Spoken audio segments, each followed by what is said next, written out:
जेन we अपने episode 7 के साथ वापस आ गया है और जैसा कि मैंने लास्ट एपिसोड के ब्रेकडाउन में बताया था, आखिरकार ये साफ हो गया कि साइफर वैसा इंसान नहीं था जैसा वो खुद को बताता था। पूरा एपिसोड मरी और उसकी शक्तियों पर फोकस था और कैसे वो एक ऐसे जाल में फंस गई जो डीन साइफर ने नहीं बल्कि खुद थॉमस गोडोल्किन ने बिछाया था। इस एपिसोड में बहुत टाइम बाद एक्शन भी देखने को मिला। तो चलिए इस हफ्ते के एपिसोड में डुबकी लगाते हैं और देखते हैं कि इससे क्या क्या निकलकर सामने आया। वार्निंग, इस वीडियो में स्पॉयलर्स होंगे। थॉमस गोडोल्किन को आखिरकार साइफर के कंट्रोल में दिखाया गया। इस एपिसोड में हमने देखा कि जब मरी स्टैन एडगर के बंकर से निकलती है तो वो साइफर के पास जाती है थॉमस गोडोल्किन को ढूंढने, क्योंकि उसे लगता है कि अगर वो उसे हील कर देगी तो वो साइफर को रोकने में उनकी मदद कर सकेगा। हमने देखा कि साइफर ऐसी स्थिति में था जहां उसे लग रहा था कि सब कुछ खत्म हो गया है, क्योंकि पोलैरिटी ने अपनी शक्तियों से उसे रोक लिया था और कंट्रोल से बाहर कर दिया था। यहाँ तक कि वो खुद गोडोल्किन को मारने के लिए भी तैयार था, जो अब हमें पता चला कि असल में खुद को खत्म करने जैसा होता, क्योंकि असल में वही साइफर को कंट्रोल कर रहा था। उस वक्त उसे लगा कि उसका प्लान खत्म हो गया है और वो सच में साइफर को आजाद करने वाला था। लेकिन जब मरी, केट और पोलैरिटी साइफर के घर पहुंचे और गोडोल्किन वहां नहीं था, तो ये सब कुछ सिस्टर सेज के प्लान के अकॉर्डिंग हो रहा था। वो पहले ही कह चुकी थी कि मरी के अंदर हीरो कॉम्प्लेक्स है और वो खुद को रोक नहीं पाएगी, और वही हुआ। मरी ट्रेनिंग रूम के बेसमेंट में गोडोल्किन तक पहुंच जाती है, जबकि ऊपर पोलैरिटी, सैम, जॉर्डन और ग्रेग साइफर से लड़ रहे होते हैं। जब मरी नीचे जाती है तो ऐसा दिखाया गया कि साइफर जैसे उसका इंतजार कर रहा था, लेकिन ये सिर्फ एक डिकॉय प्लान था। असल में वो मरी को ढूंढना भी नहीं चाहता था। साइफर सिर्फ एक चारा था ताकि मरी गोडोल्किन को हील कर सके और बाकी सबका ध्यान भटक जाए। जैसे ही मरी ने उसे हील किया, साइफर पर उसका कंट्रोल खत्म हो गया और वो जमीन पर गिर पड़ा, मौत के करीब था, और बोला, मैं वो नहीं हूं। साइफर दरअसल एक आदमी था जिसका नाम डग था, जिसे ब्लॉकबस्टर से निकाल दिया गया था और गोडोल्किन ने उसे अपने पपेट की तरह यूज किया। हमने ये पहले से अंदाजा लगा लिया था क्योंकि पूरे सीजन में कुछ हिंट्स मिले थे, लेकिन अब ये साफ हो गया है कि असली विलन कौन है, खुद गोडोल्किन।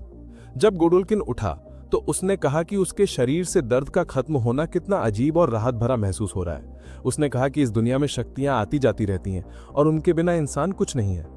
इससे साफ था कि वो पूरी तरह सुप्रीमेसी माइंडसेट में है, बल्कि उससे भी ज्यादा खतरनाक, क्योंकि वो सिर्फ बहुत पावरफुल लोगों को इस दुनिया में देखना चाहता है, कमजोरों को नहीं। इसीलिए उसने हैम्पल को मार डाला। जब उसने कहा कि इस दुनिया की वैल्यू सिर्फ पावर से है और उनके बिना हम कुछ नहीं है, तो ये लाइन केट को याद आई, क्योंकि सीजन की शुरुआत में ये बात साइफर ने उसी से कही थी। वहीं से केट को समझ आ गया कि असल में गोडोल्किन ही साइफर था और उन्होंने अभी अभी एक मॉन्स्टर को जगा दिया है। साइफर ने एपिसोड में कहा था कि शायद अब एक बहुत बड़ी कुर्बानी देने का समय आ गया है। अब सवाल यह है कि वो कुर्बानी कौन होगी? क्या वो पोलैरिटी हो सकता है, या शायद मरी के किसी दोस्त को मरना पड़ेगा? क्योंकि एनाबेथ भी एक विजन देखा था जिसमें मरी नजर आई थी। शायद वो विजन फ्यूचर को पॉइंट कर रहा है। मुझे नहीं लगता कि इस सीजन में गोडोल्किन हारने वाला है। मुझे लगता है वो आगे जाकर द बॉयज के फाइनल सीजन से जुड़ेगा। वो गॉड ऑफ द सूप्स है और जैसा हमने सुना, वो चाहे तो होमलैंड को भी कंट्रोल कर सकता है। मुझे लगता है कि ग्रुप उसे रोकने में नाकाम रहेगा और उनकी कहानी द बॉय सीजन 5 में जारी रहेगी। गोडोल्किन के पास बहुत खतरनाक शक्तियां हैं। वो ना सिर्फ पपेट मास्टर है, बल्कि अपने कमजोर हालात में भी साइफर के जरिए और कई लोगों तक अपनी शक्ति फैला सकता है। यानी उसके पास कई लिंक्स हैं और उसकी ताकत असल में बहुत ज्यादा है। इस एपिसोड में हमने मरी के नजरिए में भी बड़ा बदलाव देखा। वो अब बहुत प्रैक्टिकल थी और केट को हील करके उसकी पावर्स वापस देने के लिए तैयार नहीं थी, क्योंकि मरी को लगता था कि केट ने पहले अपने पावर्स का गलत इस्तेमाल किया और उस पर भरोसा नहीं किया जा सकता। मरी ने अपने इस फैसले पर तब तक कायम रही जब तक वो साइफर से मिलने नहीं गई। मरी ने अपने दोस्तों पर खुद ही पावर्स यूज की ताकि वो थोड़ी देर के लिए बेहोश हो जाएं और वो उनसे बच सके। लेकिन बाद में उसने अपना मन बदल लिया और केट से कहा कि अगर वो अपने पावर्स दोस्तों पर इस्तेमाल करके उन्हें रोके तो वो उसे हील कर देगी। इससे साफ था कि मरी खुद वही काम कर रही थी जिसे वो दूसरों से रोकती थी। भले ही उसका इरादा उन्हें बचाने का था, लेकिन वो खुद अपने पावर से उन्हें कंट्रोल कर रही थी। मरी ने इस एपिसोड में पोलैरिटी को भी हील किया, जिससे वो अब बीमार नहीं रहा और अपने पूरे ताकत में लौटा है।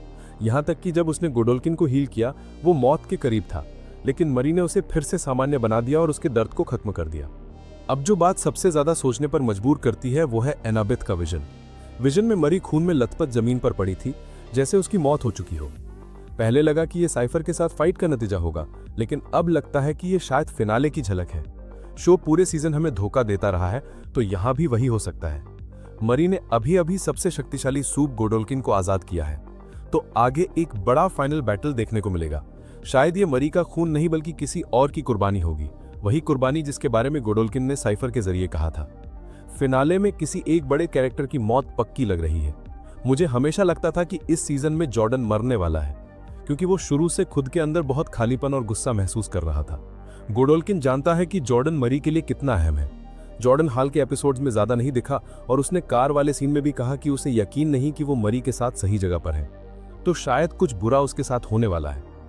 एनाबेथ के विजन में मरी की आंखों में वही खालीपन था जो हमने साइफर में देखा था। तो हो सकता है कि गोडोल्किन मरी के दिमाग पर कब्जा कर ले और उसके जरिए जॉर्डन या बाकी सबको खत्म कर दे। केट की कहानी भी काफी दिलचस्प है। हालांकि उसने इस एपिसोड में सही साइड चुना, लेकिन अब भी शक है कि कहीं वो मरी को फिर धोखा ना दे दे। अगर गोडोल्किन मरी पर कंट्रोल कर लेता है तो वो शायद उसे अपनी टीम में शामिल होने का लालच दे, जैसे साइफर के वक्त हुआ था। केट के अंदर हमेशा से धोखे की लकीर रही है, तो अगर उसे अपनी पावर्स वापस पाने का मौका मिले तो वो फिर वही गलती दोहरा सकती है। एमा और सैम की कहानी अभी के लिए सबसे कम असरदार लगती है। सैम अपने पुराने गुनाहों को लेकर परेशान है और एमा अब ग्रेग की तरफ झुक रही है, यानी एक नया लव ट्रायंगल शुरू हो गया है। मुझे लगता है कि आखिर में एमा फिर से सैम को चुनेगी, क्योंकि उनके बीच जो जुड़ाव है वो सबसे गहरा है। अब अगर मैं इस एपिसोड की बात करूं तो ये सीजन के सबसे अच्छे एपिसोड्स में से एक था। पहले इस सीजन में एक्शन की कमी लग रही थी, लेकिन इस बार एक्शन भी मिला और वो सारे खुलासे भी हुए जिनका सबको इंतजार था। साइफर का खुलना और उसका सच सामने आना बहुत अच्छा ट्विस्ट था। गोडोल्किन का परफॉर्मेंस शानदार था, शांत और फिलोसॉफिकल अंदाज के साथ, अंदर से पूरी तरह डार्क और पागल। पोलैरिटी को पहली बार अपनी पूरी ताकत में देखना भी मजेदार था। साइफर का लगातार सैम, ग्रेग और जॉर्डन में शिफ्ट होना भी बहुत शानदार लगा।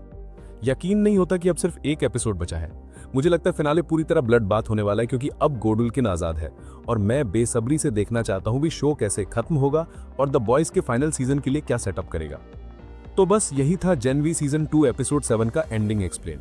अगर आप सारे एपिसोड्स के ब्रेकडाउन देखना चाहते हैं तो नीचे दिया गया प्लेलिस्ट चेक करें और सब्सक्राइब जरूर करें ताकि अगली वीडियो मिस ना करें।